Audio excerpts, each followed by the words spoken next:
మీరు ఫలించి అభివృద్ధి నుండి మీరు భూమి మీద సమృద్ధిగా సంతానము కానీ విస్తరించుడని వారితో చెప్పారు. అమృతిగా ప్రేమించే మా ప్రియ పరలోకపు తండ్రి, మీకు వందనాలతో స్తోత్రాలు చెల్లించుకుంటున్నాం. నీ కృపను మనం జ్ఞాపకం చేసుకోమని, ఈ వాక్యాన్ని మా అందరికీ ప్రభు అర్థమేంటో బోధించమని, ఏది మా పట్ల మీ చిత్తం ఏమైందో, మా కుటుంబాల పట్ల సంఘం పట్ల మీ చిత్తం ఏమైందో తెలుసుకుని తద్వారా దాని ప్రకారం జీవించే ప్రభు మాకు దయచేయమని యేసు నామమున అడుగుచున్నాం తండ్రి, ఆమేన్. అమ్మా, ఒక విషయం మనం చేస్తున్నాను. చదివే వాళ్ళు మాత్రం చదవండి. చదువు రాని వాళ్ళు ఎవరైనా సరే బయటకు తీయొద్దు. నా మొహం ఏకాగ్రతగా చూడండి. ఎందుకంటే ఇది మీకు అర్థమైతేనే మీ కుటుంబాల్లో ఉన్న లోటుపాట్లు అంటే మీకు తెలుస్తాయి. ఇది మీకు అర్థమైతేనే మీ కుటుంబంలో ఎక్కడైనా సరి చేసుకోవాలో తెలుస్తుంది. ఈ వాక్యం మీకు అర్థమైతేనే ఇక మీటన్నా మీ కుటుంబాలు ఫలిస్తాయి. అర్థమవుతుందా? ఒక రాముడు గారు పొద్దు నుంచి కష్టపడి చాలా హార్డ్ వర్క్ చేశాడు. కానీ అయినా సరే అన్న సాయంకాలం తప్పకుండా రా అన్న, నా బ్రేక్ఫాస్ట్ మన్నించి అరగంట సేపే గబగబా స్నానం చేసి వెంటనే వచ్చాడు. దేవుడు ఎందుకంటే వాక్యం పట్ల ఆసక్తి అట్లా ఉండాలి. ఒకసారి ఆలోచించే పొద్దున్న పనిచేసే మనిషి కాని పని చేసే 2 గంటలు రావాలి. ఇంటికి 2 గంటలు ఉంటే చాలు చేసిన పురుషార్థం. మరి పొద్దు నుంచి కాఫీ వేసుకునే వృత్తిని మనుషులు చేసినప్పుడు రావా? అవునా కదా? కాబట్టి ఆసక్తి మీరు కూడా తెచ్చుకోండి అని అర్థం. అది ఇక్కడ వాక్యం సెలవిస్తుంది. ఏలయనగా దేవుడు తన స్వరూపమందు నరుని చేసెను, మీరు ఫలించి అభివృద్ధి నుండి మీరు భూమి మీద సమృద్ధిగా సంతానము కని విస్తరించుడని వారికి చెప్పారు. ఎవరు చెప్పారంటే నోవాహు కుటుంబానికి మాట చెప్తున్నారు. దేవుడు జలప్రలయం వచ్చేసి జనాలందరూ కొట్టుకుపోయి చివరి ఆఖరికి ఈ కుటుంబం మాత్రం మిగిలింది. నోవాహు భార్య, 3 కుమారులు, 3 కోడలు మిగిలారు. వారితో దేవుడు అంటున్నాడు, అరే అబ్బాయి, పాపం చేసిన మంది పోయారు. నా భాష ఇప్పుడు లోకల్ భాషలో వాళ్ళందరూ పోయారు కాబట్టి మీరే మిగిలారు. కాబట్టి మీ ద్వారా ఈ భూమి మీద లేదు, మీరే ఉన్నారు 8 మంది. మీ ద్వారా ఈ భూమి ఫలించాలి, అభివృద్ధి పొందాలి, సంతానము కానీ విస్తరించాలి అని దేవుడు ఒక కుటుంబ వ్యవస్థని ఏర్పాటు చేశాడు. ఒక్క కుటుంబమే మిగిలింది భూమి మీద.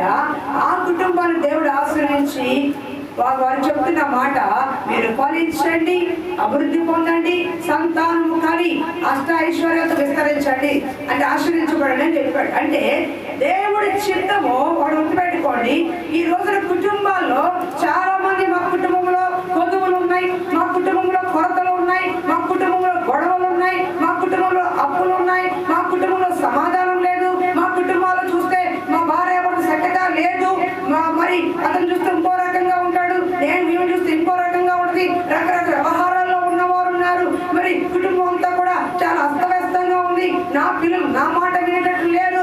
మరి రేపు ప్రతిసారి కూడా రేపు ఏంటి చూసుకునే పరిస్థితి మా కుటుంబంలో ఉందని ఎవరైనా అనుకుంటే వారికి దేవుడు చెబుతున్న మాట వాక్యం ఈ రోజున దేవుడి చిత్తం ఏంటి ఫస్ట్ బాగా జ్ఞాపకం చేసుకోండి. ఈ రోజున కుటుంబంలో కష్టము, నష్టము, గొడవలు తెచ్చుకుంటున్నామంటే అది దేవుడు ఇచ్చింది కాదు. దేవుడి చిత్తం ఏంటంటే మీరు ఫలించాలి, మీరు అభివృద్ధి పొందాలి, మీరు విస్తరించాలి, మీరు కుటుంబాలు పిల్ల పాపంతో సంతోషంగా ఉండాలి. దేవుడి చిత్తం, దేవుడి చిత్తం. అదే చెప్పాడైనా చల్లనైతే మొహం మడుచుకోండి కొడుకుని చెప్పాడా? చెప్పలా. దేవుడి చిత్తం ఏంటి? మీరు ఫలించి అభివృద్ధి పొంది విస్తరించండి, ఇల్లు కట్టుకోండి, పొలాలు కొనుక్కోండి, ఈ చెట్లు మీయే, ఈ పొట్ల మీయే, ఈ తోటల మీయే, ఈ సకల జత పక్షులు మీయే, సముద్రం మీద అధికారం ఇస్తున్నా, ఆగో కొండ మీద ఆకాశం మీద అధికారం ఇస్తున్నా, ఈ సమస్త భూముడు మీకు అధికారం ఇచ్చా.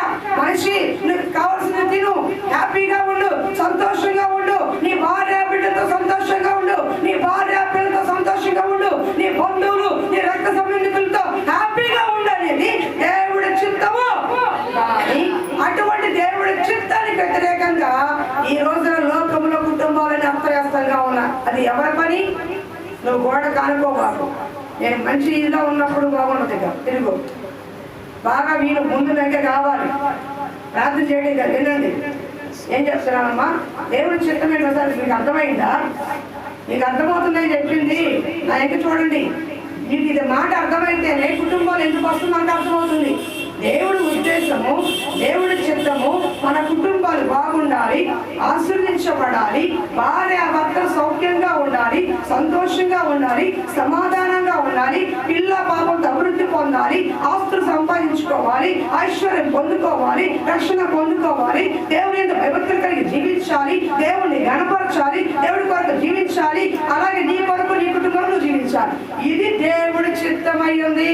కానీ దీనికి వ్యతిరేకంగా ఏం జరుగుతుంది కుటుంబంలో? మనకి ఈరోజు ఏం జరుగుతుంది? మనకే కాదు, సహజంగా లోకం అందరూ చెప్తున్నాను, అందరూ చెప్తారు, ఇక్కడ కూర్చున్నా మీకే కాదు నాకే కాదు. కుటుంబం అంటే రెండు రకాలు. ఒకటి మీ కుటుంబం, రెండోది సంఘము కూడా కుటుంబంతో సమానం. అర్థమవుతుందా? సంఘము కూడా కుటుంబంతో సమానం. ఈ రోజున కుటుంబాలు ఎందుకు ఫలించలేకపోతున్నాయి, ఎందుకు ఆశ్రయించబడలేకపోతున్నాం, ఎక్కడ తప్పిపోతున్నాము, ఎక్కడ సరి చేసుకోవాలి, కొన్ని విషయాలు కనీసం కామన్ గా తెలుసుకుంటే, లోతుగా కాకపోయినా ఒకవేళ మీ ఇంట్లో ఉంటే మీరు ధన్యులే, ఒకవేళ అవి లేకపోతే, లోపిస్తే, తెలియకపోతే నేర్చుకునే ఆ విధంగా ఉండండి. దేవుడి చిత్తము మీ ఇంట్లో నెరవేరుతుంది. మీరు ఫలించి అభివృద్ధి పొంది ఆశ్రయించబడే వ్యక్తులుగా ఉంటారు. హల్లెలూయా. మొట్టమొదటిగా కుటుంబ వ్యవస్థ బాగుండాలని దేవుడి కోరిక. మీకు అర్థమైందమ్మా? ఈ మాట బాగా మైండ్ లో పెట్టుకోండి. నా కుటుంబం పాడవాలి, ఒకటి చెప్తే పాడయ్యేది కాదు, ఒకటి చెప్తే పోయేది కాదు. ఇదిగో అమ్మ నువ్వు పో అంటే రాత్రి నువ్వు పోవు, అమ్మ నువ్వు బాగుపడితే తెల్లని బిల్డింగ్ కట్టవు. ఎందుకంటే ఎవరి క్రియల ఫలము వాళ్ళే. ఒక కుటుంబంలో భర్త కష్టపడి అంటే మీకు అర్థం కోసం చెప్తున్నా, రెండు కుటుంబాలు చెప్తున్నా ఎగ్జాంపుల్. ఒక కుటుంబంలో భర్త కట్టుకున్న భార్య, నేను కట్టుకున్న భార్య అని కష్టపడి పనిచేసి భర్తగా నేను పోషించాలి కాబట్టి, నా భార్య ఎక్కడైనా చూసుకోవాలి కాబట్టి అని బాధ్యతతో కష్టపడి పోషించే ఒక కుటుంబం ఉంది. చాలా జాగ్రత్తగా, అలవాట్లు ఏమీ లేవు, అప్పులు ఏమి లేవు, వచ్చి 5 రూపాయలు కుటుంబం గడుస్తుంది, హ్యాపీగా ఉన్నారు, వాళ్ళకి ఆస్తులు లేవు, కానీ సంతోషం గడిచిపోతుంది. ఇంకొక కుటుంబంలో వేలకు వేలు వస్తున్నాయి, పేకాట ఉంది, తాగుతున్నారు, వ్యవహారాలు ఉన్నాయి, వచ్చిన సంపాదన అంతా అటే పోతుంది, ఇంటికి మాత్రం రాట్లా. చూస్తే తట్ల చేతిలో పోతున్నాయి, ఇంటికి వచ్చేవాడి చేతిగా బుట్ట కూడా రాట్లా. అంటే సరైన బియ్యం కూడా కేజీ కొనుక్కోవడం తప్ప సమృద్ధి లేదు. ఈ రెండు కుటుంబాల్లో తప్పేవరది ఎవరిదండి?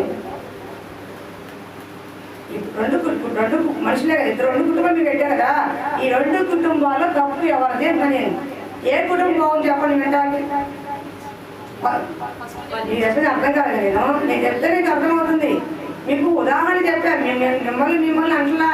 ఈ వాక్యం చెప్పుకుంటూ వెళ్ళిపోతే మీరు ఎత్తుక్కోవాలి ఎక్కడ ఉందా మా కుటుంబాన్ని, అది లెక్క. అంతేగాని మీకు నేను చెప్పను. నేను చూస్తే ఒక 2 చూస్తా, లోపల అండర్ కొట్టలేదు మీరు చూసుకోవాలి, వాక్యం ద్వారా మీరు చూసుకోవాలి. అర్థమవుతుందా? మీకు అర్థమవుతుందా? మంచిగా నా భార్య నా కుటుంబాన్ని కొని సంపాదించుకొని కూడబెట్టుకొని సమృద్ధిగా తినే కుటుంబం ఒకటి. దాన్ని చూస్తే చూడంగానే సంతోషంగా వారానికి శ్రీమాషికారు లేదా లోపల మనకెందుకు వారం రాగానే ఫ్యామిలీ మందిరానికి వస్తారు, వారం చికెన్ మటన్ కావాల్సిన కోరుకుని తింటారు, పిల్ల పాప భార్య భర్తల కుటుంబం కలిసి భోజనం చేస్తారు, సంతోషంగా ఉంటారు. అదే కుటుంబం. తెల్లారు లేస్తే డబ్బులు విరిగా వస్తాయి కానీ ఇంటికి రావు, భార్య గడుస్తుంది, పిల్లలు అమ్మ అంటారు, ఆకలి అంటారు, తెల్లారు లేస్తే రాత్రి పాలు గొడవ ఇదో కుటుంబం. ఏది బాగుందంటారు? ఈ రెండింటిలో ఎవరు చిత్రాలు వేసుకున్నారంటే ఎవరు తప్పు? నేను చెప్పింది అది అంతే కదా. దీంట్లో దేవుడు ప్రమేయం ఉందా? దేవుడు నీకు కష్టపడమని ఉద్యోగం ఇచ్చాడు, కష్టపడమని పని ఇచ్చాడు, కష్టపడమని వ్యాపారం ఇచ్చాడు, కష్టపడమని రోజువారీ కూలి ఇచ్చాడు. ఆయన నీకు అన్ని సమృద్ధిగా పెట్టాడు. దాన్ని తీసుకోవాల్సిన పని ఎవరిది? నీది. అర్థమవుతుందా? జీవమానం నీకు ఇచ్చాడు, నువ్వు ఎలాగైనా చేసుకో, నువ్వు ఎలాగైనా పెట్టుకో.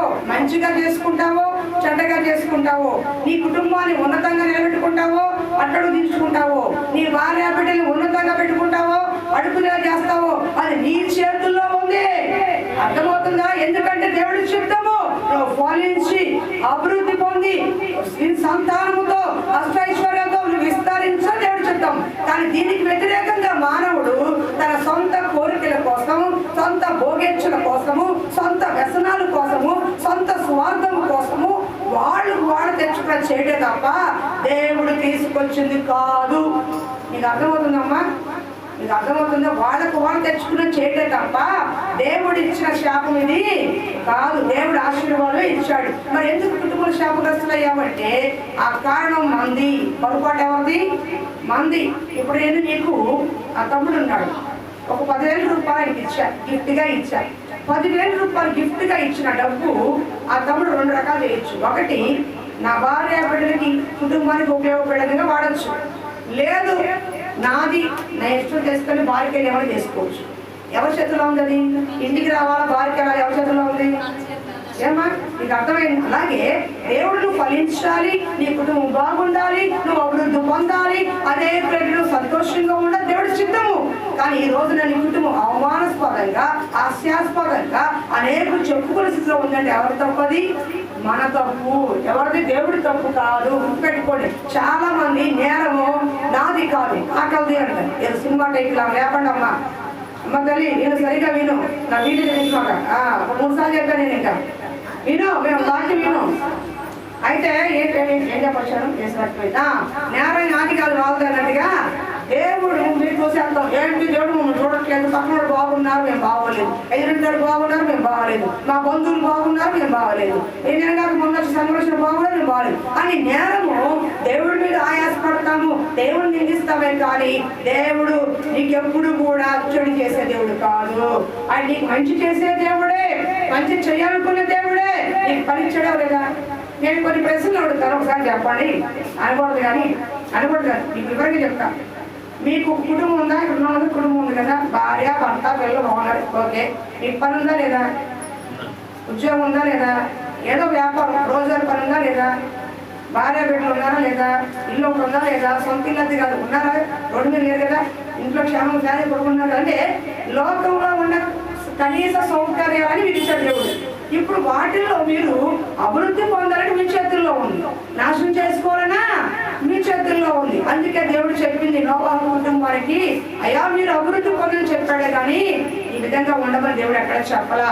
ఎందుకు మనం ఉంటున్నామంటే మన భోగేచ్ఛల కోసము, మన వ్యసనాల కోసము, మన సంతోషం కోసము. కుటుంబం ఏమైనా పర్వాలేదు, నేను తాగితే చాలు. కుటుంబంలో భార్య పిల్లలు తిన్నా తినడం చాలు, నేను బిర్యానీ తింటే చాలు. కుటుంబానికి రూపాయి తీసుకెళ్ళకపోయినా చాలు, నా జేబులో రూపాయి ఉంటే చాలు, నాకుంటే చాలు అని ఒక కుటుంబ యజమానుడు ఎప్పుడైతే స్వార్థంగా ఆలోచిస్తాడో ఆ కుటుంబం అస్తవ్యస్తంగా ఉంటది. ఏ కుటుంబము?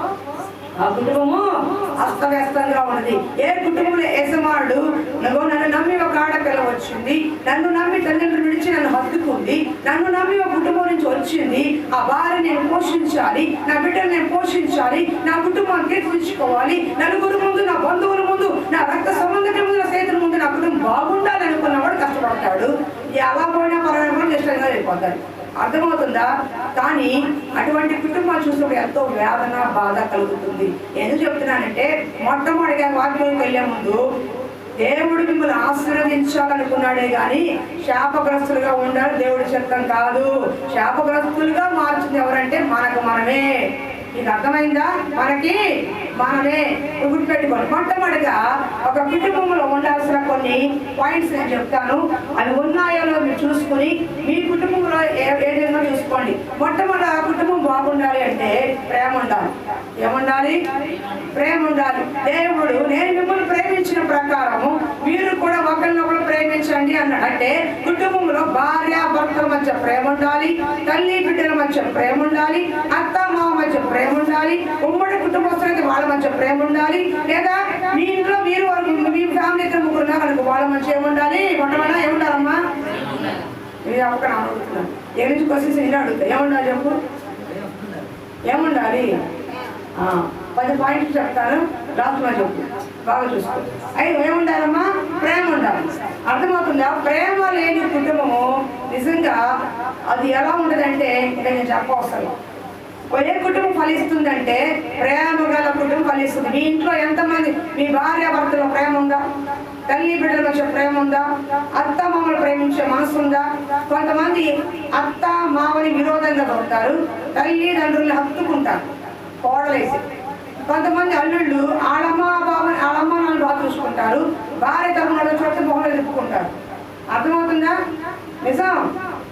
అత్తగారు మామగారు వస్తే పప్పేసి పెడతారు, వాళ్ళమ్మ నాన్న చిక్కుదేసి చేసి పెడతారు. అలాంటి కుటుంబాలు చాలా ఉన్నాయి బయట.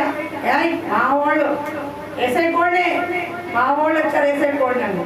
ఏమే మీ అమ్మ రాని పప్పు తాలింపు పెడతా అని అంటున్నారు. రాని పప్పు తాలింపు పెడతాడు అంటే ఏంటి?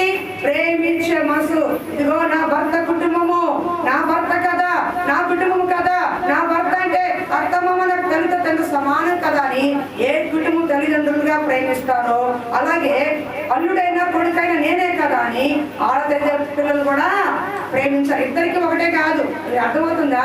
భార్య తరపున అత్త అమ్మా నాన్న వచ్చిన అల్లుడైనా కొడుకైనా మీరే కాదని మీరు ప్రేమించాలి. భర్త తరపున మీ అమ్మా నాన్న వచ్చిన అత్త అయినా మామైనా అది అమ్మా నాన్న నాకు అమ్మా నాన్న మీరు ప్రేమించాలి. అర్థమవుతుందా? అప్పుడేమవుతుందంటే కుటుంబంలో ప్రేమ నిలుస్తుంది. ఎప్పుడైనా గుర్తుపెట్టుకోండి, ఈ భర్త మనసును గెలవాలంటే సీక్రెట్ మీ అమ్మ మీ నాన్న కంటే వాళ్ళమ్మ మనం బాగా చూస్తాం. అబ్బా నా భార్య ఎంత మంచిదో అని పొంగిపోతాడు. నా భార్య ఎంత మంచిదో అని పొంగిపోతారు. ఇక కుటుంబంలో అంతే. సమాధాన సంతోషం ఏం డియర్ ఏం కావాలి 10 లక్షలకి కలవాలి అని ఒక ప్రేమ వస్తుంది. ప్రేమ లేని కుటుంబాలు ఈరోజు చాలా ఉన్నాయండి. గౌరవం లేకుండా, ఒకరొకరు ప్రేమ లేకుండా, దైవిక ప్రేమకు చోటు లేకుండా కుటుంబాలు అస్తవ్యస్తంగా ఉంటాయి. భార్య అంటే ప్రేమ ఉండదు, భర్త అంటే ప్రేమ ఉండదు, గౌరవం ఉండదు. ఏదో ఉన్నాం, ఏదో తిన్నాం, ఏదో వెళ్ళిపోతున్నా కుటుంబ వ్యవహారంలో రోజువారీ ఆచారం వెళ్ళిపోతుంది తప్ప ప్రేమ లేని కుటుంబంలో దేవుని ఆత్మ నివసించదు. ఎక్కడ ప్రేమ ఉంటుందో దేవుడి ప్రేమ కూడా అక్కడే ఉంటుంది. ఏ కుటుంబం ప్రేమగా ఉంటుందో, ఏ భార్య ఒకరు ప్రేమగా ఉంటారో, ఏ పిల్లలు తల్లిదండ్రులు లోబడి ప్రేమగా నడుచుకుంటారో ఆ కుటుంబం చిన్న పరలోకంలో ఉంటుంది. ఎందుకంటే ప్రేమ అంటే ఒకరి మాట ఒకరు వినేటట్టుగా ఉండాలి. దేవుడికి మనం లోబడినట్టుగా, ప్రభువుని యేసుక్రీస్తు వాక్యం లోబడినట్టుగా నీ భర్తకు లోబడే భార్యగా ఉండాలి. అలాగే నీ భార్యని ప్రేమించే భర్తగా కూడా నువ్వు ఉండాలి. వాక్యం సెలవిస్తుంది, కుటుంబం బాగుండాలంటే భర్తకు లోబడే భార్యగా నువ్వు ఉండాలి, భార్యని ప్రేమించే భర్తగా నువ్వు ఉండాలి. అప్పుడే ఆ కుటుంబము వర్ధిల్లుతుంది. ఏంటి నువ్వు చెప్పేది? నాకు తెలుసులే ఓ అని చిన్న చూపు భార్యని చూడకూడదు. ఏంట్రా నీ లోబడేదే, నువ్వేంటి నా చెప్పేది అని భర్తను ఎదిరించే స్థాయికి వెళ్ళకూడదు. ఆ విధంగా ఉంది అంటే ఆ కుటుంబంలో గొడవలు, అల్లరు, అసమాధానం ఎంత సంపాదించిన నిలవ ఉండదు. ఎంత సంపాదించినా నిలవా ఉండదు. ఎందుకని? ఇద్దరు ఏక మనసు కలిగి ఉంటే వాక్యం చెప్తుంది, ఒకడు 1000 మందిని ఇద్దరు 10,000 కూడుస్తాడు. మీ ఇద్దరు ఏక మనసు కలిగి ఉంటే, ఒకరికి ప్రేమ కలిగి ఉంటే ఏ పని చెయ్యాలి, ఎలా చెయ్యాలి, డబ్బు వస్తే ఎలా ఖర్చు పెట్టుకోవాలి, ఏ కుటుంబానికి వచ్చే అవసరం ఏంటి, పిల్లలకి ఎలా ఖర్చు పెట్టుకోవాలి, ఒకరు మిగిలితే దాన్ని ఏం చెయ్యాలని ఇద్దరు కూడా వలుకుని ఆలోచన చేసేవారిగా ఉంటారు. ఎప్పుడు భార్యాభర్తల మధ్య ప్రేమ ఏకాభిప్రాయం దేవుడు కోరుకుంది. మిమ్మల్ని ప్రేమించమనే కానీ నువ్వు ఆ ఏపుండు నేను ఈ ఏపుంటానండి కాదు. ఒక ఇంట్లో ఉన్న పాకిస్తాన్ ఇండియాలో ఉండదు అమ్మని అట్లా ఉంటానికి కాదమ్మా. ఒకడు మనసు ఒకరు గౌరవించాలి. ఎక్కువ తక్కువ అని కాదు. భర్త ఒక మంచి మాట చెప్పాడు అనుకో, అది అంగీకారమై కుటుంబ శ్రేయస్సుని అంగీకరించిన వ్యక్తిగా ఉండాలి. సరేనండి చేద్దాం అంటారు. ఒకవేళ భార్య నీ మనసు నీ మంచి కోసం అయ్యా ఈ డబ్బు వ్యర్థంగా చేయొద్దు, దీనికి ఉపయోగిద్దాము, ఇంకేదైనా వస్తువు కొందాము, లేదా పిల్లలకి చేద్దామని ఒక మంచి మాట చెప్తే ఆ మాటకి లోపడేటట్టుగా ఉండాలి. కానీ నువ్వేంటి నా చెప్పేది ఆడకత్తనం బోడికత్తనం అని ఇట్లాగా మాట. ఎందుకంటే దేవుడు చెప్పాడు, అబ్రహామా సారా మాట విను అన్నాడు. దేవుడే అన్నాడు, అబ్రహామా సారా మాట విన్నాడు. అలా అని చెప్పి గంగిరెద్దులా ఒప్పుకండి అయ్యా మరి తొక్కేస్తారు. అమ్మా అట్ట వద్దు ఇట్ట వద్దు. సరే దేవుడు అబ్రహామే విన్నాడు కదా అని ఎస్ మేడం అనుకో ఒక తొక్కు దగ్గర మామూలు కాదు తొక్కుతారు. అంటే జ్ఞానం కలిగి నడుచుకోవాలి. పురుషులైన మీరు, కాపురం చేసుకునే మీరు, భార్య ఎటువంటిదో, ఏ మాట చెప్తే స్పందిస్తుందో, ఏ మాట అయితే రెచ్చిపోతుందో, ఏ మాట అయితే పుట్టిని పారిపోతుందో తెలిసిన వ్యక్తిగా నువ్వు జ్ఞానం కలిగి నీ భార్యను కట్టుకోవాలి. నీ కుటుంబాన్ని నువ్వే కట్టుకోవాలి. అది ఎవరిస్తారు తెలుసా? దేవుని మందిరంలో దేవుడు వాటికి వేస్తారు. ఎవరిస్తారు? స్త్రీ అయినా పురుషులైనా సరే మొట్టమొదటి ఉండాల్సింది ఏమన్నా సార్? ప్రేమ ఉండాలి. ప్రేమ ఉన్న చోట ఐక్యత, సమాధానం సమస్తం ఉంటుంది. ఏమున్నా లేకపోయినా, నువ్వు బిర్యానీ పెట్టకపోయినా సరే, అచ్చురేసి పెట్టినా సరే అయ్యో అని భర్త ప్రేమను బట్టి భార్య సంతోషపడుతుంది, భార్య ప్రేమను బట్టి భర్త సంతోషపడతారు. చాలా మంది అనకూడదు కష్టపడి అవుతారు, కనీసం మొహాన్ని మంచి కూడా లేదు.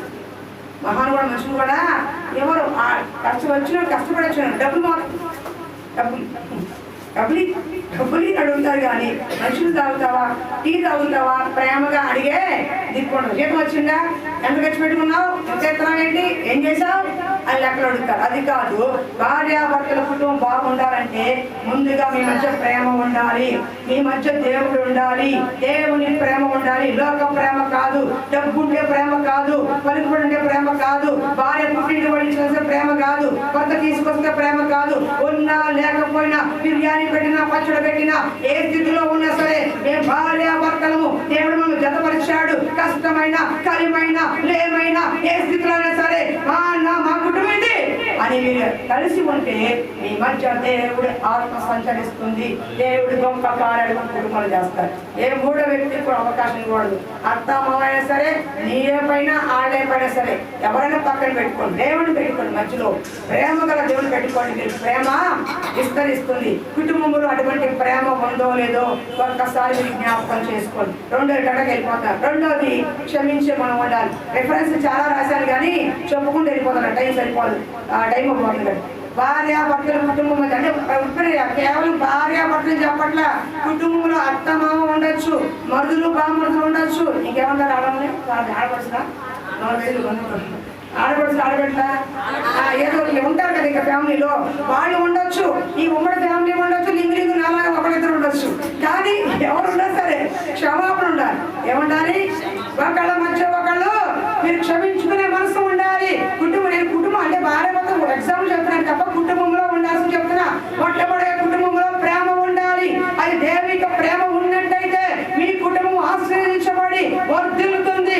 రెండోది, మీ కుటుంబంలో భార్య భర్తలుగా మీరు కుటుంబస్తులుగా ఉన్నవారు ఒకరికొకరు క్షమించుకునే మనసు ఉండాలి. ఈ పని చేశాడు కాబట్టి నేను క్షమించను, ఇలా అంది కాబట్టి నేను క్షమించే మనసు లేకుండా ఏదో కోపంలో ఒక మాట ఉంది నా భార్య అని సర్దుకుపోయే క్షమించే మనసు ఉండాలి. ఏదో కోపంలో నా భర్త అన్నాడని క్షమించుకునే మనసు. ఎందుకో తెలుసా?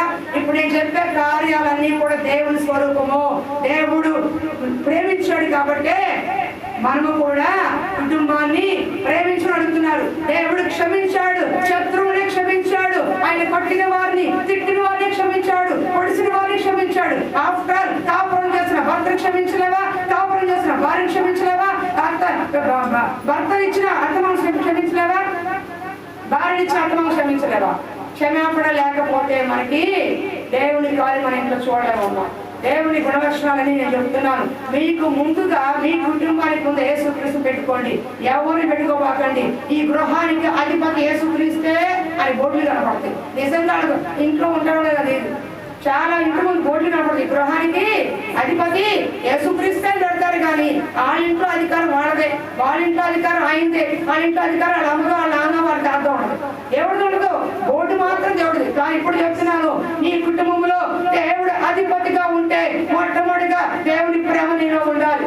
ఈ కుటుంబంలో దేవుని ప్రేమ ఉండాలి. రెండోది, దేవుడు క్షమించిన ప్రకారం ఒకరికొకరు మనము క్షమించుకునే మనసు లేకపోతే కాపురం కూలిపోతుంది. ఇన్ని సంవత్సరాలు లేకపోతారని నీ బలం అనుకున్నారా? ఎన్నేడు తెలుసా? నేను కాబట్టి ఇంత కాపురం చేసి పట్టణాడు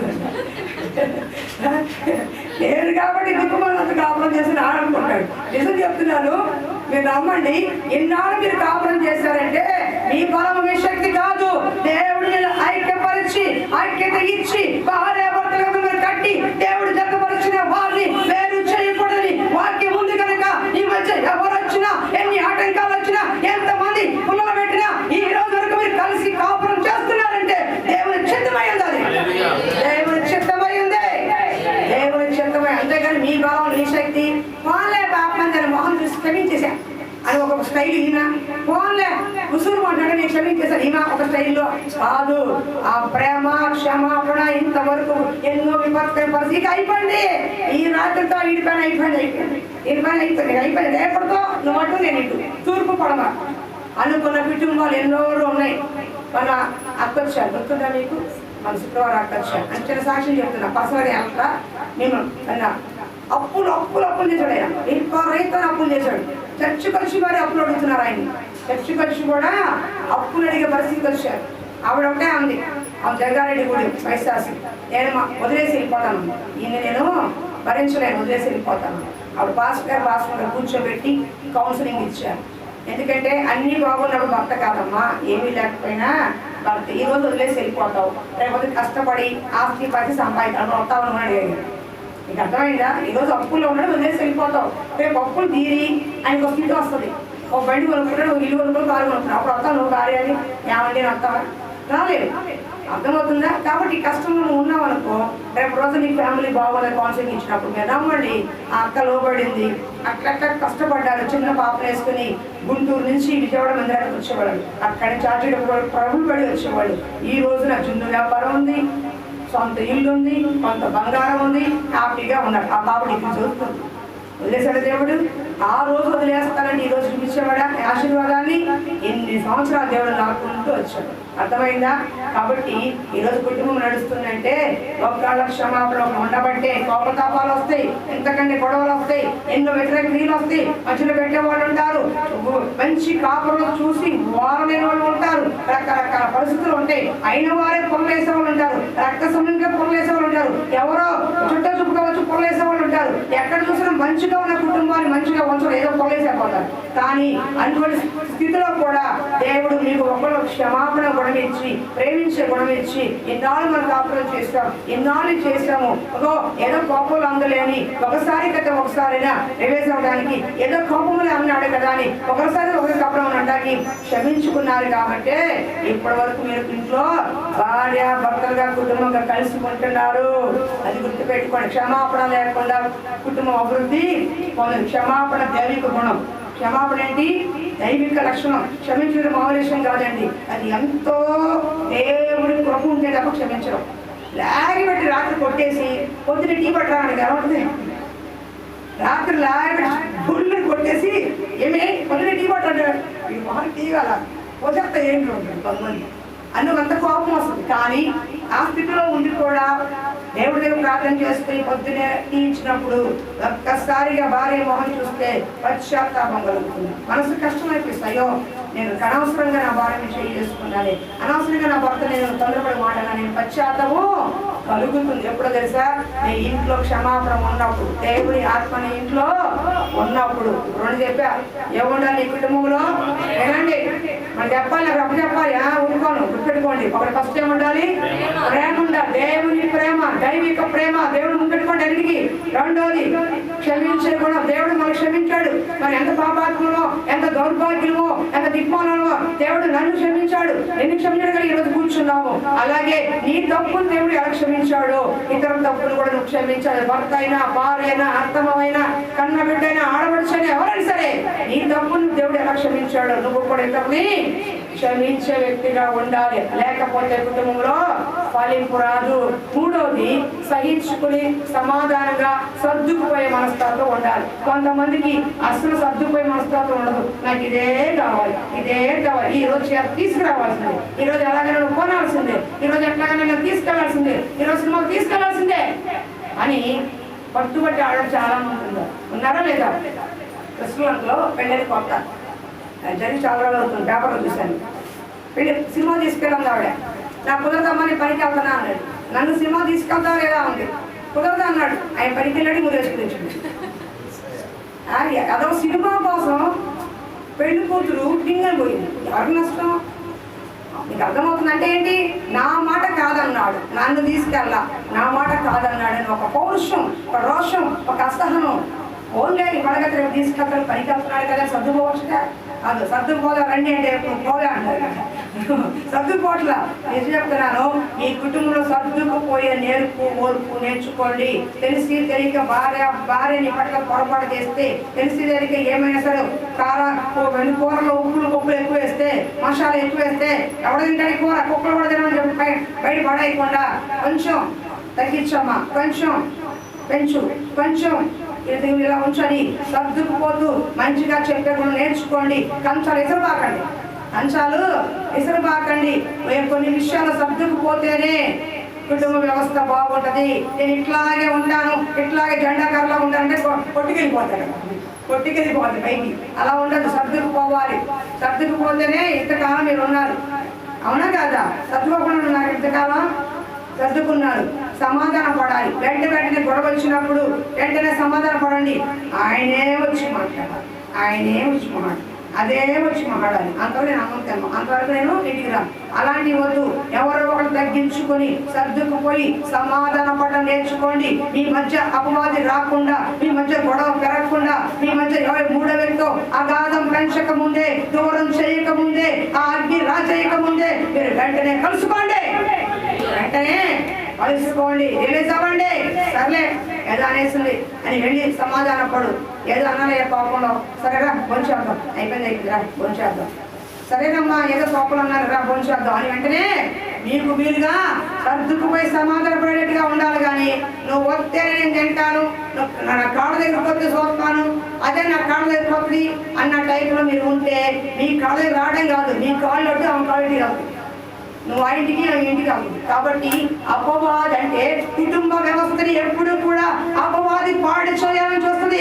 ఏ భార్యాభర్తలు కూడా సంతోషంగా సమాధానంగా ఉండడం ముఖ్యంగా అపవాదికి సాతానికి ఇష్టం ఉండదు. కాబట్టి ఎక్కడ అవకాశం దొరికినా వెంటనే దూకుతాడు, వెంటనే దూకుతాడు. కాబట్టి వాడికి అవకాశం మీరు ఇవ్వకుండానే దేవుని ప్రేమను బట్టి వెంటనే సమాధాన పడండి.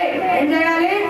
సమాధాన పడండి. వాళ్ళ వీళ్ళ నాకు దావీదు ఏమి అన్నా, అన్నయ్య ఏం జరుగుతుంది అన్నాడు. ఒరే నువ్వు గొర్రెలు వదిలేసి యుద్ధానికి వచ్చావు, చూడటానికి వచ్చావా అని అకారణంగా తమ్ముడు తిడుతున్నారు. కానీ దావీదు ఒక్క మాట అలా పక్కకి వెళ్ళిపోయాడు, ఒక్క మాట కూడా అలా పక్కకి వెళ్ళిపోయాడు. గొడవ పెరుగుతుందంటే చిట్కా అదే, చొక్కా వేసుకొని బడిగిపోండి, ఆడవేసి బడిగిపోండి. గొడవ పెరుగుతుందంటే గొడవ పెరుగుతుంది, ఇంకొంచెం పెరిగి తెగదాకా వెళ్తుందంటే మంచిని తాగేసి కాసేపు అవుతుంది వెళ్ళి పక్కకి టీ తాగేసేయండి. ఈ లోపు అలసిపోవాలి. ఆ ఎదురుగా కూర్చుంటే ఏమవుతుంది? గొడవ పెరిగిపోతుంది, గొడవ పెరిగిపోతుంది, కుటుంబ వ్యవస్థ ఎదిరిపోతుంది. కాబట్టి సమాధానం పడండి. దేవుడు చెప్పాడు, అల్లరికి కర్తని కాదు సమాధానికి అధిపతిని, సమాధానకర్తని, నీ ఇంట్లో సమాధానం ఇచ్చేవాడు నేనే అని దేవుడు చెప్పాడు. నీ ఇంట్లో సమాధానం లేకుండా అస్తమానం గొడవ పడుతున్నారు, అస్తమానం కొట్టుకుంటున్నారంటే దేవుడు నీ ఇంట్లో లేడు. సాతాను ఆత్మ పనిచేస్తుంది, దురాత్మ పనిచేస్తుంది. దాని ప్రభావం ఎక్కువగా ఉన్నప్పుడు ఉపవాసం ఉండి ప్రార్థన చేసి గద్దించి సమాధానకర్తగా నా ఇంట్లో ఉండండి సరే నువ్వు అడిగితే అప్పుడు దేవుడు సమాధానకర్తగా ఇంటికి వస్తాడు. లేదా కుటుంబ వ్యవస్థ చిన్న భిన్నంగా వెళ్ళిపోయే అవకాశం ఉంది. మామూలు ఎన్ని బయటలు ఆధారాలు ఉన్నాయి, అర్థమవుతుంది. ఎవరైనా చెప్పట చెప్పుకుంటూ వెళ్ళిపోతున్నాను, కానీ అన్ని ఆధారాలు ఉన్నాయి. దేవుని చిత్తం ఎదగాలి. గొడవ పెద్దది కాకముందే, నలుగురు పోగకముందే నీ మాట ఎప్పుడు కూడా ఏమైనా తెలియకడుగుతారు. భర్త ఏమైనా తీసుకొచ్చాడు అనుకో, లోపల దాచిపెట్టుకుని మరి తినేస్తాడు. ఒక మాట అన్నాడు అనుకో, గొప్పలోకి వచ్చాడు, రే చూసుకున్నారా అంటారు. అదే లెక్క అసలు. అసలు చాలా మంది ఆనందపోతున్నారు. పూలు తీసుకొచ్చినా, హల్వా తీసుకొచ్చినా, ఏదన్నా కొనిపెట్టినా దొంగచోటగా దాచేసుకుని ఏ రాత్రి తిరిగేస్తా సైలెంట్గా బాగానే ఉంటుంది. మా ఆయన తెచ్చాడు మంచిగా ఏం ఆడేసింది. గొడవ అని ఏదైనా మాట అంటే గుమ్మలోకి వచ్చేస్తాడు. సారీ గుమ్మలో రా చూసుకున్నాం రా నన్నంటావా? అదే లెక్క. నీకు పెట్టినప్పుడు నీకు చేసినప్పుడు మాత్రం లోపల అండర్ గ్రౌండ్లో ఉండాలి. నిన్ను మాట అంటే మాత్రం గుమ్మ ఎక్కేస్తావా? కాదు, అది కూడా గుమ్మ లోపలే ఉండాలి. భార్యాభర్తలు గొడవ అయినా సరే 4 గొడవల మధ్య అక్కడ అయిపోవాలి. ఏం కట్టుకుని సరే మేకప్ వేసుకొని మళ్ళీ పొద్దునే వచ్చేయాలి. మేకప్ వేసుకుని మళ్ళీ పొద్దునే వచ్చాను అంటే నీ గొడవ పక్కింటికి వినపడకూడదు. భార్య భర్తలకి వస్తామంటే పోతామంటే అసలు గొడవ పడవలు వస్తుందని ఎవరు లేరు, ఎప్పుడైనా వస్తుంది. కానీ అది 3వ వ్యక్తికి తెలియకూడదు. ఎవరు తెలియకూడదు? 3వ వ్యక్తికి తెలియకూడదు. ఎందుకు వస్తుందో ఏమొస్తుందో నిదానం కలుసుకుంటారో, కుమ్ముకుంటారో, గుద్దుకుంటారో లోపల పెట్టుకోండి, దిండు పెట్టుకోండి, కుట్టుకోండి, సౌండ్ రాకుండా. కానీ 3వ వ్యక్తికి తెలియకూడదు. ఎందుకంటే దేవుని బిడ్డలుగా ఉంటున్న మనము, దైవిక బిడ్డలుగా ఉంటున్న మనము, మందిరానికి వస్తున్న మనము, ఇక్కడ కాదు ఏ మందిరానికి వెళ్ళినా సరే మీరు క్రైస్తవులు కదా, మీరు దేవుని బిడ్డలు కదా, ఇలా గొడవ పడుతున్నారేంటి, ఇలా తిట్టుకుంటున్నారేంటి, ఇలా కొట్టుకుంటున్నారేంటి అని నిన్ను బట్టి ఘనమైన యేసు నామమునకు అవమానం వస్తుంది. అందుకు నీ సౌండ్ బయటికి రావాలి, నీ ప్రార్థన వినబడాలి, పక్కింటికి నీ పాట వినబడాలి. అంతేగాని డాష్ డాష్ డాష్ పూరించుకోండి కాళీ వినపడకూడదు. అర్థమవుతుందా? వెంటనే ఏం చేయాలి? సమాధానం. దేవుడు అల్లరికి కర్త కాదు, బూతులకు కర్త కాదైనా దేవుడు అల్లరికి కర్త కాదు. ఏ ఇంట్లో అల్లరి గొడవలు ఉంటాయో అక్కడ దైవ ఆత్మ ఉండదు. దేవుడు వాక్యం చెబుతుంది, ఎక్కడ సమాధానం ఉండదు, సర్దుకుపోతారో, తగ్గించుకుంటారో అక్కడ దేవుని ఆత్మ పనిచేస్తుంది. హల్లెలూయా. 4 ఏం చెప్పానుగా? సరే, 4 చెప్పేశాను. 5వది, కుటుంబంలో నువ్వు పోషించేవాడిగా ఉండాలి. భర్త అంటారు, భరించేవాడు అంటారు, అవునా? ఒక యజమానుడిగా, భర్తగా కుటుంబాన్ని ఏర్పడి చేయాలి. ఫస్ట్ ఉండాలి, పోషించే వ్యక్తిగా ఉండాలి. కుటుంబాన్ని, నీ భార్య, నీ బిడ్డల్ని, నీ మీద ఆధారపడి నీ తల్లిదండ్రుల్ని ఎవరు పోషించాలి? కుటుంబ యజమానుడిగా పని చేసి కష్టపడి పోషించాలి. అంతేగా నువ్వు తీసుకురా నేను ఎంటాలు కూర్చోకూడదు. అప్పుడు నీ విలువ పోతుంది. భర్తగా మగాడిగా నీ విలువ పోతుంది. ఇద్దరు కష్టపడాలి, తప్పులేదు. ఒకవేళ కష్టపడే స్థితిలో ఉంటే కుటుంబ యజమానిగా, ఒక భర్తగా, తండ్రిగా ఉన్నావు కాబట్టి పోషణ ఎవరు చేయాలి? వాక్యం చెబుతుంది, భార్య కంట పోషణ, వస్త్రము, సంసార ధర్మం ఇవ్వాలంట. ఆ 3 ఇవ్వకుండా బాధ పెడితే ఆకాశమందున దేవుడిని వింటానన్నాడు. ఆకాశమందునని విని నీకేం చేస్తున్నాడు? సంఖ్యాకాండంలో ఉన్నది అన్నమాట. స్పష్టంగా రాశాడు, నువ్వు భర్తగా ఉన్నావు, యజమానిగా ఉన్నావు, నిన్ను నమ్మి వచ్చిన నీ భార్యకి, నీ తండ్రిగా ఉన్న నీ పిల్లలకి, ఒక నీ మీద ఆధారపడే తల్లిదండ్రులు ఎవరైనా ఉంటే వారికి బాధ్యత కలిగి ఆహారం పెట్టాలి. నిన్ను నమ్మి నీ భార్యకి అన్న, ఆహార, వస్త్రము ఇవ్వాలి. సంసార ధర్మం కూడా ఇవ్వాలి. ఈ మాట నేను పురుషులున్నా సరే ధైర్యంగా చెప్తే వాక్యం చెప్తుంది కాబట్టి చాలా మంది తప్పిపోతారు. ఎందుకంటే సార్ ఇక్కడ ఈ ఇంట్లో ఉంటుంది, ఎక్కడెక్కడో చూసుకుంటారు. మరి ఈమెం చేస్తారు? నువ్వు వెళ్ళి ఎక్కడో చూసుకుంటే ఏమని చూడాలా అంటే వారికి ఏం తెలుసా? పురుషుడైన వారు తప్పిపోకుండా నువ్వు దేవుని యొక్క భయభక్తులు నిలిపి, నా కుటుంబము, నా భార్య, నా మీద ఆధారపడిన వ్యక్తి అని 3 కూడా తప్పకుండా నువ్వు ఆ స్త్రీకి ఇవ్వాలి. అలా ఇవ్వకుండా ఆ స్త్రీ కనుక బాధ పడితే ఆ బాధ నేను చూసి నిన్ను లెక్క చేస్తానన్నాడు దేవుడు. ఈ రోజున కుటుంబాలు అస్తవ్యస్తంగా ఎందుకుంటున్నాయి? నువ్వు ఎక్కడే ఉండు, రేపు వస్తాను, నువ్వు ఎక్కడే ఉండు, ఎల్లుండి వస్తాను, నువ్వు ఎక్కడే ఉండు, 4 రోజులు 6 వస్తాను వెళ్ళిపోతున్నారు. మరి ఎవరు పెడతారు? ఫుడ్ ఎవరు పెడతారు? పిల్లలు ఎవరు చూస్తారు? నీకు మంచిగా ఎవరు చూస్తారు? నీకు అర్థమవుతుందా? కుటుంబ వ్యవస్థ ఎవరు పాడు చేసుకుంటున్నారు? నీ భార్య ఎందుకు ఇచ్చాడు? భర్తను ఎందుకు ఇచ్చాడు? ఆదాము అవ్వ చేశాడు. 2 ఆదాములు, 2 అవ్వలు చేయలేదుగా. ఏమ్మా, ఒక ఆదాము, ఒక అవ్వ, ఒక భార్య, ఒక భర్త చేశాడు. అందుకని అవ్వకి 2 భర్తలు, ఆదాముకి 2 భర్తలు చేశాడా? చేయలా. దేవుడు ఎన్నికేంటి? నీ భార్యతో సంతృప్తిగా ఉండు, నీ భర్తతో సంతృప్తిగా ఉండు, అంతేగాని పర స్త్రీకి వెళ్ళకూడదు, పర పురుషుడికి. అది అంటే అది నీ ఇంట్లో నువ్వు అగ్ని కాల్చుకున్నట్టే. ఒకరి ఒడిలో నుప్పులేస్తే కాలకుండా ఉంటాయా? వాక్యం చెప్తుంది, నీ ఒళ్ళు నుప్పులేస్తాను, వస్త్రం కాలకుండా ఉంటా.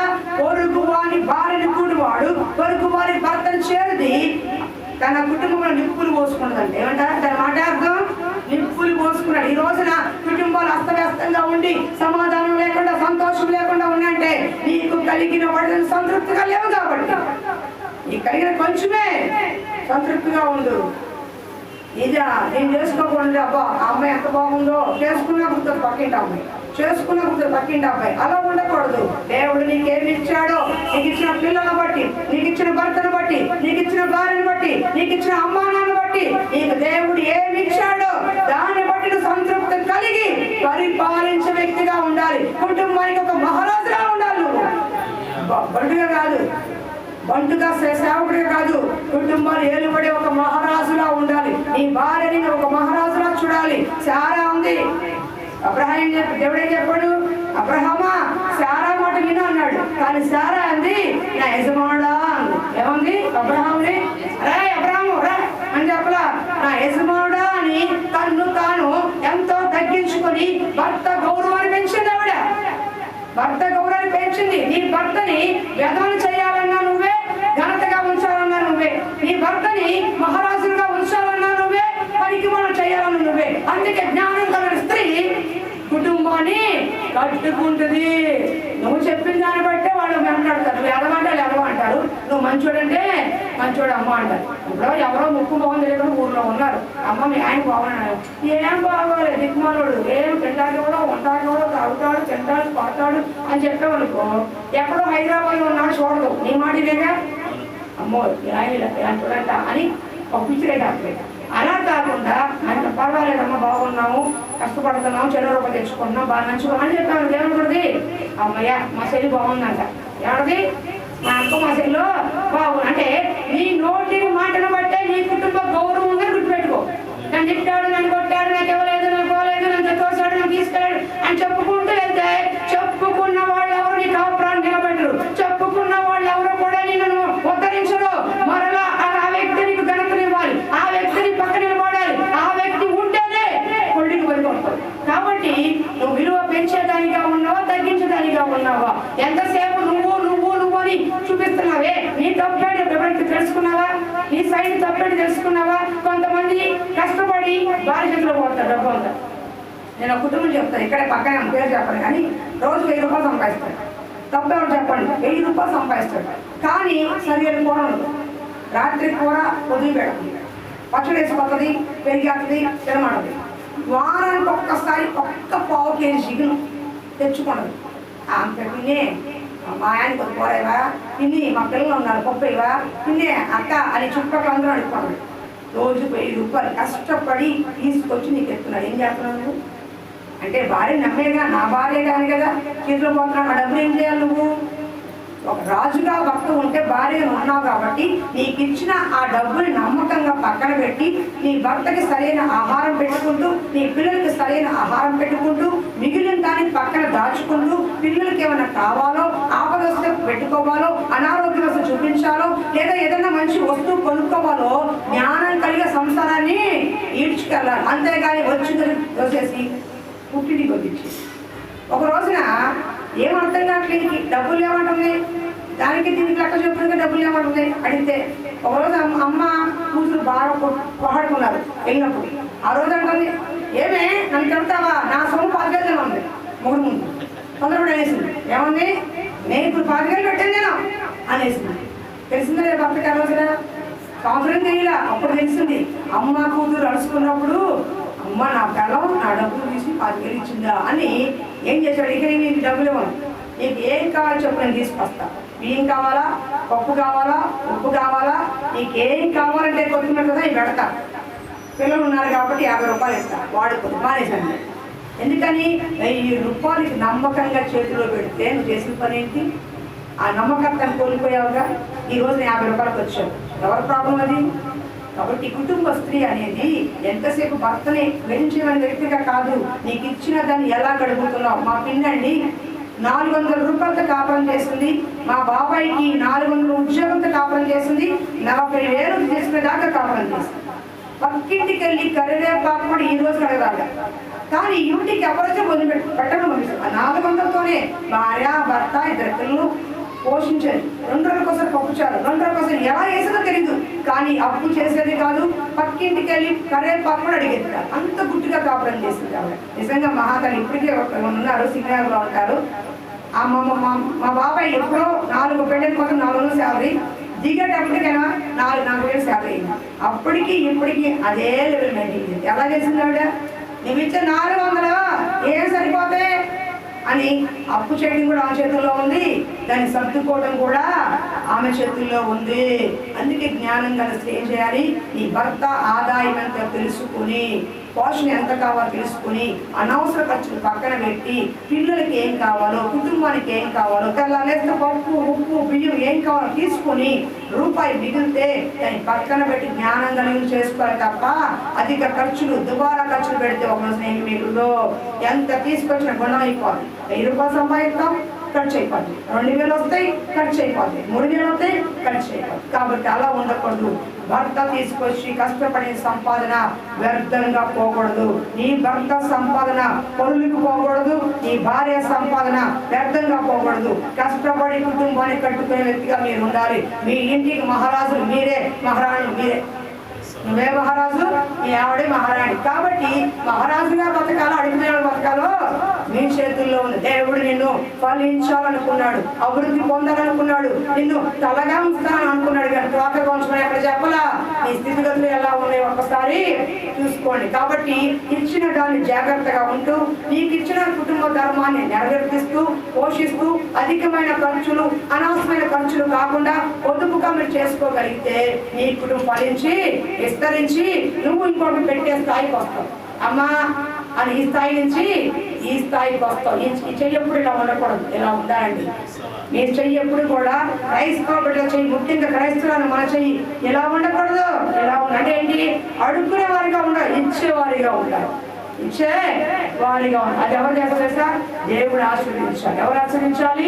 దేవుడు ఆశీర్వదించాలి. మీకు వచ్చిన సంపాదన, మీకు వచ్చిన డబ్బు దేవుడి దగ్గర పెట్టి, అయ్యా ఇదిగో నా భర్త ఈ రోజు సంపాదించాడు, 1000 రూపాయలు ఇచ్చాడు, నీకు కృతజ్ఞతలు వేసయ్యా అని డాక్టర్ దర్శన్ బాబు నమ్మకంగా తీసి ఆ 900 రూపాయలు ఏం కొనుక్కోవాలో, ఏం కట్టాలో, ఏం చేయాలో ప్లాన్ చేసుకుని ఇద్దరు కలిసి ఒకే తాడికి వెళ్తే త్వరలోనే మీరు ఒక చిన్న పరలోకి ఇల్లు చూస్తారు. అధికమైన నేను ఎక్కడ చూడలేదండి, ఇక్కడ చూస్తాను. తప్పుగా అనుకోవద్దు. సామెత గ్రంథం చెప్పడం ఒకసారి చూడండి, చెప్తాను. సామెతలు తీయ్యా, సామెతలు రాసాము 23 త్వరగా అంటే మీకు తెలుగు కోసం చెప్తాను వాక్యం. సామెతలు 23:20 చదవండి ఒకసారి. చెప్పండి. ద్రాక్షారసము తాగుతున్న వారితో ద్రాక్షారసం తాగే వారితో మాంసం హెచ్చుగా తినవారితో సహవాసం చేయకము. తాగుబోతులు తిండిబోతులు దరిద్రులు అవుతారు. ఎవరి మాట చెప్పాను? ఏం చెప్పానా? ఏమ్మా ఏముంది వాక్యంలో? మీకు అర్థమవుతుందా? అంటే తాగేవాళ్ళు అతిగా తింటం తప్పు కాదు. అతిగా తినేవాళ్ళు ఏమవుతారంట? దరిద్రులు. అంటే దరిద్రులు కాదు, ఇంట్లో లేవి అంటే డబ్బులు ఏమి ఉండదు. ఇప్పుడు తాగేవాడు పొద్దున్న సాయంకాలం కష్టపడ్డారనుకో, సంపాదనకి ఏం చేస్తాడు? భార్య వెళ్తాం. ఎందుకు వస్తుందా? భార్యకి వెళ్ళిపోతుంది. అతిగా తింటాడు అంటే ఈరోజు మాంసం ఉండాల్సిందే, ఈరోజు చేప ఉండాల్సిందే, ఈ రోజున కైమా ఉండాల్సిందే, ఈ రోజున నాకు ముక్క ఉండాల్సిందే, లేకపోతే మొత్తేనో అనుకున్న వాడికి ఇంట్లో నువ్వు డబ్బులు ఇవ్వవు. పిల్లల సంపాదన ఎక్కడ నుంచి రావాలి? అప్పు తీసుకొచ్చి నీకు కట్టాలి. అప్పుడు ఏమవుతుంది? దరిద్రం కదా ఇంట్లో. అవునా కదా? అప్పవుదా? లేమి రాదా? అంటే దేవుడు చెప్తున్నాడు, మాంసం హెచ్చుగా తిను. అంటే మాంసం లేకుండా నేను ఉండను. అప్పైనా సరే 10,000 ఖర్చు అయినా పర్వాలేదు, నాకు మాంసం కావాల్సిందని అనే వాళ్ళకి లేమి కలుగుతుంది. రెండోది మద్యపానం తాగే వారికి ఏమో కలుగుతుంది? లేమి కలుగు. ఎవరు దరిద్రులు అంటే తాగుబోతులు, అతిగా తిండిపోతులు దరిద్రులు అవుతారంటే కుటుంబంలో వారికి ధన సంపాదన మిగలదు. వచ్చింది తాగేస్తారు, వచ్చింది తినేస్తారు. వాళ్ళకి తెలిసి 2 తాగడం తింటాం. ఇంట్లో ఏముండదు. కాబట్టి అలాంటి దరిద్రులు అంటే లేమి అనుభవిస్తారు. కాబట్టి అటువంటి వారితో సహవాసం చేస్తే నువ్వు కూడా దరిద్రులు. ఎందుకని? అరే నాకు కోటకి డబ్బులు లేవు, రేపిస్తావు 100 అంటారు. అరే ఈ రోజు నా పిల్లలు ఉన్నారో మాసం తీసుకెళ్లాల్సింది, ఒక 100 అంటే అప్పు చేస్తారా లేదా? మనం అప్పులు బాగా చేస్తాం. వాళ్ళు అప్పు చేసిన కాబట్టి మనం కూడా అప్పులు. అందుకని నీకు దేవుడు ఏమి ఇచ్చాడో అంతవరకు తినాలి. ఈ రోజున పప్పు ఉంటే పప్పు తిను, కూర అంటే కూర తిను. దేవుడు ఏమి ఇస్తే తిను, అంతేగాని నాకు అదే కావాలి 200 అప్పు చేసుకుని తినాలి. అప్పు చేసిన తినేసి నా మనసు పెట్టుకోవద్దు, అప్పులు పాలవుతావు. నీకు అర్థమవుతుందా? దరిద్రులు అంటే దరిద్రులు తిడతం కాదు, లేమి వస్తుంది నీ కుటుంబంలో. దేవుడు నీకు ఏమి ఇచ్చాడో, పచ్చడి ఇచ్చినా, పెరుగు ఇచ్చినా, చారు ఇచ్చినా, బిర్యానీ పెట్టినా, ఏం పెట్టినా సరే దేవుడికి స్తోత్రం అని చెప్పి నువ్వు తిను. నిజంగా నువ్వు ఆ విధంగా తింటే ఒకరోజు సమృద్ధిగా ఆహారం. అలా వదిలేసే దేవుడు కాదుగా. కానీ అది ఉంటేనే తింటాను, వెళ్ళి కేజీ మాంసం పట్టరా, అది ఉంటేనే తింటాను, వెళ్ళి అప్పు చేసి తీసుకురా, అది ఉంటేనే తాగుతాను, వెళ్ళి వాళ్ళు అడుగు అని అప్పులు పాలైపోయి దరిద్రులే ఎవరు? ఇటువంటి వారే. వాక్యం చెబుతుంది, మాంసం హెచ్చుగా తిని వారితో నేను త్రాగులతో సహవాసము చేయకము. కాబట్టి నీకు దేవుడు ఏం కలిగితే అది తింటం నేర్చుకోండి. ఇక్కడ చాలా మంది నాన్ వెజ్ బాగా తింటాం తప్పు కాదు, కానీ తిండి కోసం అప్పు చేయడం తప్పు. నీకు అర్థమవుతుందా? నీకు ఎదురుంటే నువ్వు తిను, రోజు తిను, మటన్ తిను, కైమా తిను, రోజు పల్లె చెబుతుంది. కానీ దానికోసం చేపలు రా 200 వేసి, రొయ్యలు రా 200 వేసి, ఏంటి కట్టుబడిలా రా వేసి 100 రూపాయలు. ఈ మా 200 4 వారాలు ఇచ్చేస్తామమ్మా, 1000 రూపాయలు అయిందమ్మా, డబ్బులు ఇవ్వమ్మా, నేను సరుకు తెచ్చుకోవాలమ్మా, పట్టి తెచ్చుకోవాలమ్మా, తను అది కూడా వేసాయి. ఓకే, ఆ 2 కూడా వేసాయి ఒక్కసారి. నీకు అర్థమవుతుంది? అది ఏడిసి మనం బాధపడి తర్వాత ఏం చేస్తా డాష్ అనకుండా మాట్లాడదు. నా సొమ్ము మీరు డాష్ తిన్నారు డబ్బులు ఇవ్వకూడదు అంటారా? అనరా? 2 3 మా ఇంటి దగ్గర అన్నా ఇవ్వకుండా చెప్తున్నాను. ఆ మాట అనవసరమా? నీ దేవుడు ఏమి ఇస్తే అది తింటాము నేర్చుకున్నాము. చాలా అయిపోయింది. లాస్ట్ కూడా ముగించేస్తా. ఏం చెప్తున్నా అర్థం కాదు. లాస్ట్ గా కుటుంబము ఐక్యత కలిగి ఉండాలి. ఏముండాలి?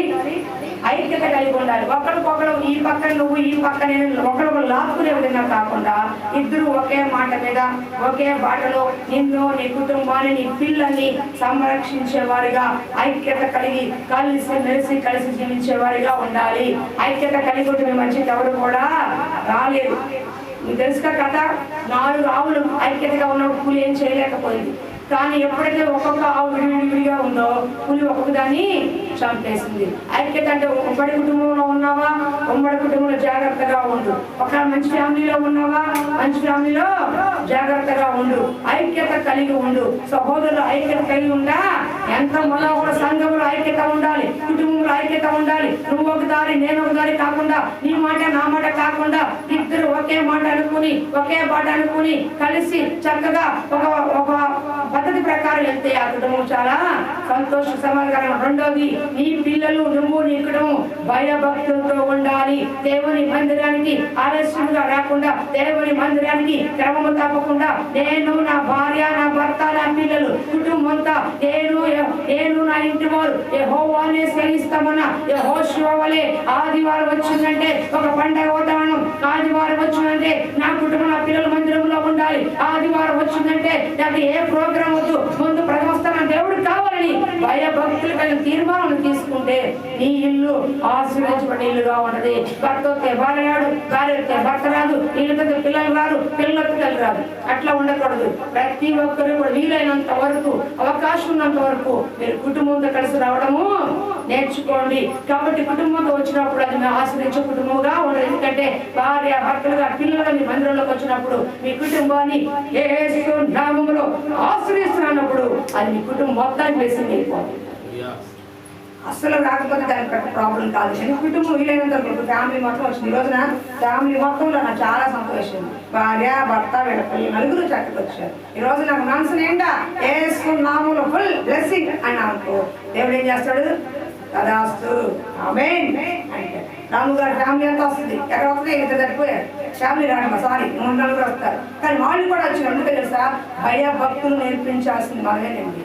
ఎన్ని పనులన్నా ఉన్నాయి, ఎంత అలసిపోయి ఏదైనా సరే దేవుడి మందిరానికి వచ్చేటట్టుగా మనం ప్రోత్సహించాలి. ఎక్కడ జరగట్లా, వాళ్ళ సంతకాలను చూసుకోవట్లా, వాళ్ళ మందిరానికి ఎందుకు చేస్తున్నారు? మొదలదు. పిల్లలతో సహా తీసుకురండి. భయభక్తులు నేర్పించే స్థలం ఇది. బుద్ధి నేర్పించే స్థలం, జ్ఞానం నేర్పించే స్థలం, కుటుంబాన్ని కట్టుకునే నేర్పించే స్థలం. తప్పుగా ఎన్నుకుంటే, మార్గం తప్పుతుంటే సరి అయిన మార్గంలో పెట్టే స్థలం. పరిశుద్ధంగా జీవించలేకపోతే పరిశుద్ధంగా నేర్పించే స్థలం. కాబట్టి ఇక్కడికి వచ్చినప్పుడు దేవుని భయభక్తులతో నీ కుటుంబంతో కలిసి రా. ఈ విధంగా మీరు ఉంటే మీ కుటుంబం ఫలించి అభివృద్ధి పొంది ఆశ్రయించబడి ఒక లోకంలో పరలోకంగా ఉంటది. హల్లెలూయా. కాబట్టి దేవుడి ఈ కొద్ది మాటలో దేవుడు దీవించిన కాక. ఒకవేళ ఈ విధంగా మీ కుటుంబం లేకపోతే ఒక్కసారి ఎక్కడ తప్పిపోయారో, ఒక ప్రేమ లేకుండా పోయిందా ప్రార్థన చేస్తున్నాం. సారీ ఏంటండి, కుటుంబంలో ప్రేమ లేకుండా పోయిందా? ఏమున్నాడు? అయ్యా మా కుటుంబంలో ప్రేమ లేవండి. సమాధానం లేదా? అడగండి. ఒకరినొకరు క్షమించుకోలేకపోతున్నారా? అడగండి. ఏది మీ ఇంట్లో పొదువుగా ఉందో ఈ సమయంలో మీరు అడగండి. మీ పిల్లలు రాలేకపోతున్నారా? అడగండి. నీ భర్త రాలేకపోతున్నారా? అడుగు. దేనికి చేసుకో అడుగుతారు. ఒక చెప్పండి అమ్మా, దేవుని మందిరానికి గద్దించన తీసుకురావాలే కానీ అలా వదిలేయకూడదు. ఎందుకంటే అలా వదిలేయకుంటే సాతానికి అప్పగించినట్టే. వాళ్ళ శాతానికి మన చేతులకు అప్పగించినట్టే అవుతుంది. దయచేసి ప్రేమతో చెప్తున్న సేవకురాలుగా నీ పిల్లల్ని, నువ్వు, నీ కుటుంబము దేవుని మందిరంలో కనబడి తీర్మానం తీసుకో. ఆదివారం ఒక్కరోజైనా నా కుటుంబంతో నేను కనపడాలని తీర్మానం చేసుకో. వారం అంతా కష్టపడుతున్నావు, వారం అంతా పని చేసుకుంటున్నావు, వారం అంతా నీ పనులు నీ వ్యవహారం చేసుకుంటున్నావు. కనీసం ఆదివారం అయినా సరే నా కుటుంబంతో కలిసి రావాలని తీర్మానం చేసుకోండి. అలా ఉండాలని ప్రార్థన చేయండి. కాబట్టి ఈ కొద్ది మాటలు దేవుడు దీవించాలని, అది ఏది నీ కుటుంబంలో పొదువుగా ఉందో, కొరతగా ఉందో ఆ లోటుపాట్లు దేవుడు సరిచేసి నీ కుటుంబం ఫలించి అభివృద్ధి పొందాలని, అపవాదికి ఎక్కడ చోటు ఇవ్వద్దు, అపవాదికి ఎక్కడ చోటు రానివ్వద్దు, ఎక్కడ కూడా చైతన్యం ఇవ్వద్దు. ఏ కుటుంబ వ్యవస్థను ఇచ్చాడో, భార్య భర్తలుగా ఇచ్చాడో అది కోల్పోకుండా జాగ్రత్తగా కాపాడుకో. ఇచ్చిన దాన్ని కాపాడుకో, ఇచ్చిన వ్యాలీ కుటుంబాన్ని కాపాడుకో. ఇచ్చిన భర్తని పిల్లల్ని కాపాడుకో, ఇచ్చిన పిల్లల్ని ఇచ్చిన పనిని ఉద్యోగాన్ని కాపాడుకో, అన్నిటి ఇచ్చిన సంఘాన్ని నీ ఆత్మీయ రక్షణని కాపాడుకో. దేవుని యందు భయభక్తులు కలిగిన వారు ఆశ్రయించబడతారు. కీర్తనలు 128 అధ్యాయం అంతా కుటుంబము పచ్చని ఒలివ మొత్తం వలె ఉంటుంది దేవుడు ఆశ్రయించాడు. కాబట్టి ఆ విధంగా నీ కుటుంబం ఉండాలంటే నేను నా కుటుంబము దేవుని యందు భయభక్తులు కలిగి దేవుడి చెప్పిన మాటకి లోబడి దేవుని మందిరంలో నేను కనబడుతున్న తీర్మానం తీసుకో. ఈ సంవత్సరం ఫలించి అభివృద్ధి పొందిన వ్యక్తిగా ఉంటావు, అనేకులకి ఆశ్రయ వ్యక్తిగా ఉంటావు. నీ కుటుంబంలో ఉన్న కొనుగోలు కొరకు దేవుడు తీర్చి నీకు సమృద్ధినిచ్చే దేవుడిగా ఉంటాడు. హల్లెలూయా. వ్యతిరేక క్రియలు, అపవాది క్రియలు, అనంత క్రియలు, విరోధమైన క్రియలు, కార్యాలు, వ్యసనాల నుంచి విడిపించే దేవుడు ఆయనే. కాబట్టి ఆయన పట్టుకో. జాలో ప్రార్థన చేసి అందరూ ఏకీభవిద్దాం. మోకరించండి, ప్రార్థన ఏకీభవించండి. మైక్ తీసుకోవాలి.